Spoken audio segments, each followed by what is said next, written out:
उसका रुख करेंगे। मैच रद्द होने पर शिखर धवन ने पोस्ट किया है, मेरा देश और मेरे लिए सब कुछ है, ये कहा है शिखर धवन ने। देश से बढ़कर कुछ नहीं होता है, शिखर धवन ने यहां पर नाराजगी जताई थी। उसके बाद ये फैसला आया है। फैसला आने के बाद इस फैसले का स्वागत करते हुए खुशी जाहिर की और साथ ही साथ देश के लिए अपना प्रेम भी जाहिर किया है।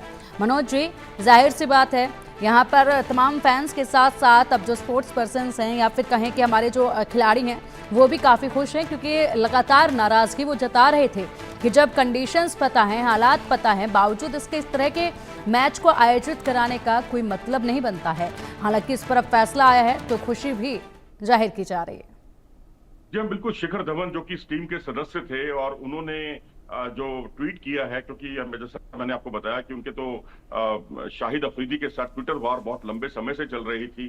भारत का पक्ष लेते हुए पाकिस्तान को वो हमेशा गलियाते रहे हैं और सही बातों के लिए वो आगे भी आए। अब उन्होंने जो ट्वीट किया है, उन्होंने उसमें साफ तौर पर कहा है कि 11 मई को जो कुछ हमारा जो स्टैंड था उस पर मैं खड़ा हूं, मेरे लिए मेरा देश सब कुछ है, देश से बढ़कर कुछ नहीं होता। ये ऐसा बयान उन्होंने अपने ट्विटर के जरिए, इंस्टाग्राम के जरिए पोस्ट किया है। ये स्वागत योग्य है, मैं समझता हूं।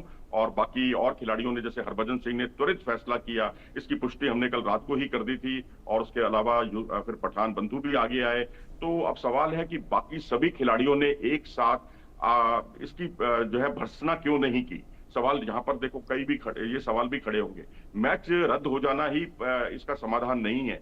इसके अलावा भी आपको देखना होगा कि जिनके साथ आप मैच खेल रहे हैं उनकी छवि कैसी है, उन खिलाड़ियों की छवि कैसी है। अब देखिए, भारत सरकार ने तो अपना स्टैंड क्लियर कर दिया है कि उनको पाकिस्तान से खेलने से परहेज नहीं है, क्योंकि जो इंटरनेशनल जो मल्टीपल टूर्नामेंट्स हैं वो आईसीसी को के टूर्नामेंट को खराब नहीं करना चाहते, वो आईओसी से जुड़े हुए टूर्नामेंट्स को खराब नहीं करना चाहते। हमें भी भविष्य में कई जो है खेलों की मेजबानी करनी है, जिसमें हमने कॉमनवेल्थ गेम्स और ओलंपिक की मेजबानी के लिए कदम उठाया है।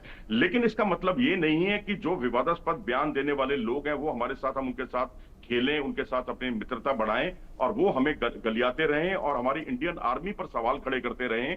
तो ऐसे लोगों से जितना आपको दूरी पहले बनानी चाहिए थी, मैं समझता हूं अगर सुबह का भूला अगर रात को घर वापस आ जाता है तो उसे भूला नहीं कहते। ये एक तरह से मैं कहूंगा कि भारतीय खिलाड़ी जो उनके लिए तैयार हो गए थे उनके साथ खेलने के लिए, उन्होंने अपनी गलती सुधारी है। इस पर मैं समझता हूं ये संवेदनशील मामला है। इस पर आगे भी भविष्य में उनको सतर्कता बरतनी चाहिए कि पाकिस्तान के साथ आप खेलने जा रहे हैं। पहलगांव घटना की अभी जख्म भरे नहीं है और उसमें ऐसे लोगों के विवादास्पद बयान सामने आए हैं जिनके साथ आप खेलने जा रहे हैं। ठीक है मनोज जी, बहुत शुक्रिया आपका इन तमाम जानकारियों के लिए। बढ़ेंगे आगे।